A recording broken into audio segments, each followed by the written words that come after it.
Achieving Your Goals, Part 1. Knowing What You Want. The Desire Matrix. Before you can achieve anything at all, you really must know what you want. That may seem boringly obvious, but in reality your wishes aren't always clear, so you don't always get what you want. Your desires focus you and they motivate you, the two main factors of achieving success. As Robert Collier famously said, the first principle of success is desire, knowing what you want. Well, in addition to knowing what you want, a plan of action has two vital aspects, both of which must be sufficiently appealing. You see, it's not only what you want, but how you envision getting it that matters. Most people divide the world into two categories, the things they want and the things they don't want. However, just thinking about the finished result, the destination, this ignores a vital part of the process. This is a massive blind spot that many people have when planning. I've run into this issue time and again when coaching people. It's vital to look at the path to that goal too, the journey needed to get there, and whether that's acceptable too. Let me give you an example. Many people want to improve their health and vitality, so they imagine the desired destination. They picture themselves being fit and healthy. Do they want that? Of course they do. But that by itself probably won't get them there. Why not? Well, next I have them think about how they imagine they're going to get there.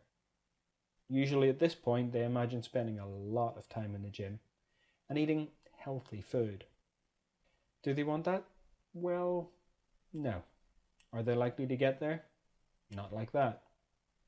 Most people would give up at that point, or perhaps after hitting the gym a few times. And it's not really their fault that they failed. They did the best they could with the options they knew about. What they really needed to do was to begin to generate more choices. The more choices you have, the better chance there is that you'll find enjoyable ways to the things you want. They needed a better journey, one that was easier and more fun. As you can see, your level of enjoyment of both journey and destination form a desire matrix. Firstly, if you don't want a particular outcome and won't enjoy the method necessary to get it, you're in for an unrewarding struggle. Wait a minute. Why would someone try to get something they don't want in the first place? Well, it might be a socially programmed want. They might feel compelled to give in to parental pressure by following in a parent's footsteps or by following the career path picked out for them.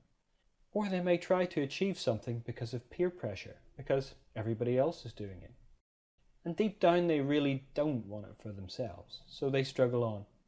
They do unpleasant work for a reward they don't want because they've been socially conditioned to do so.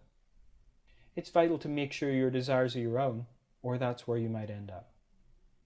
The next category is that of unfulfilled dreams.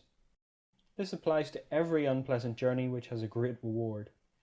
It's sometimes possible to struggle through to the reward, though few people achieve their dreams that way. An example of this would be the person who wants to be fit and healthy, but doesn't want to go through the effort of working out or eating right. If you don't look at the journey as separate from the destination, you might never get started on such a goal. Fortunately, there's many ways of reaching any outcome. On the other hand, sometimes the journey is more enjoyable than the final destination. This is true of frivolous activities and diversions. Often the thrill of the chase drives things forward, while the final result is ultimately unsatisfactory. An example of this is what some people do when they're looking for a romantic partner. They revel in the challenge of winning a person over and are highly motivated and focused on the process. And yet they quickly get bored as soon as they get what they want. The fun for them is not from achieving their goal, but their needs are only satisfied while seeking it. Lastly, the ideal. Doing something that you enjoy, which leads to a satisfying reward or achievement. Have you ever known someone who's passionate about the work and driven to achieve? They may work hard, though it doesn't seem like hard work to them because it's fun or challenging.